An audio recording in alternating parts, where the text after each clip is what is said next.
Hank Kudzik, Chief Petty Officer.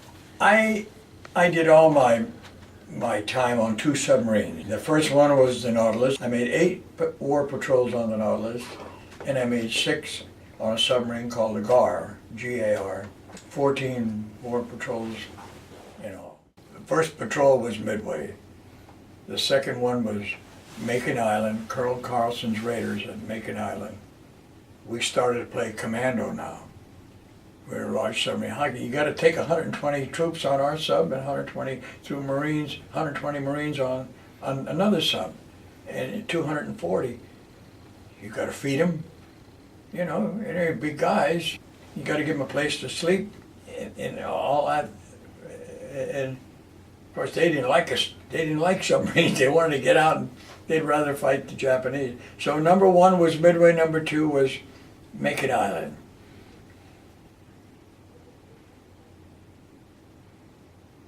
Number 3 was Bougainville. We did at one time take 26 nuns off of the island of Bougainville. They didn't like us. They didn't even know a war was going on, but our mission was to take them off there because our forces were going to hit Bougainville hard.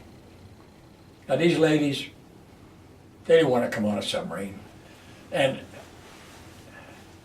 But when they left, we had them on for at least 8 days. We were taking them to Australia. Underneath, the Japanese knew what was going on. And we didn't have enough water underneath us to dive if we had to. But we had 2 big guns on the Nautilus, 2 6-inch guns. And they saw these big guns, you know, these smaller ships that were going to... But we managed to get them all on there and get them on board. Put them in the forward room, ladies, and this and that. Now, I made 14 war patrols, and we always said, somebody on this isn't his time to go, and it's saving all the rest of us. But I think those ladies, those French missionaries, they blessed us. They said, good luck, sailors. We know now what is going on. There's a war going on, and they were there before the war and so forth, but I think to this day maybe I mean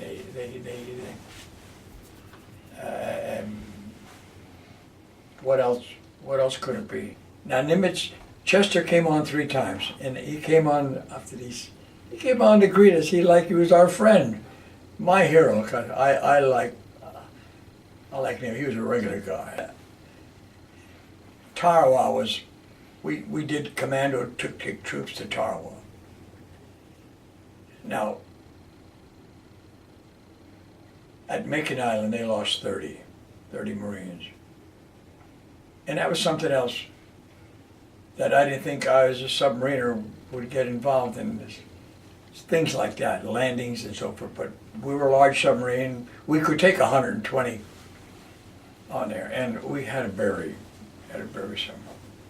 Well, I mean, that was sad, and these are emotional times. When you ask me to go back and talk about these things, I'm opening up my storybook, and now I think about those Marines that we had to commit to the sea, and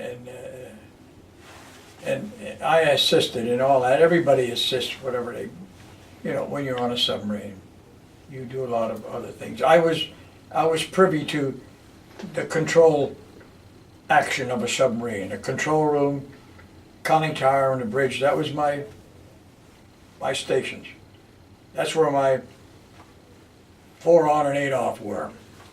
Anywhere from a lookout to steering the submarine to doing my periscope watches, you know, and a lot of manifolds, air manifolds, oil, hydraulic, you know, water manifolds, different pumps, all have to be manned. High pressure air, low pressure air. Somebody asked me, well, what's it like to be on a submarine? What?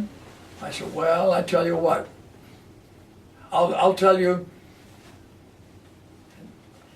if you fell into a dumpster that had scrap metal in it, and you got up and shook your head, you'd feel that's what it's like on a submarine, because it's got all this stuff all over the place.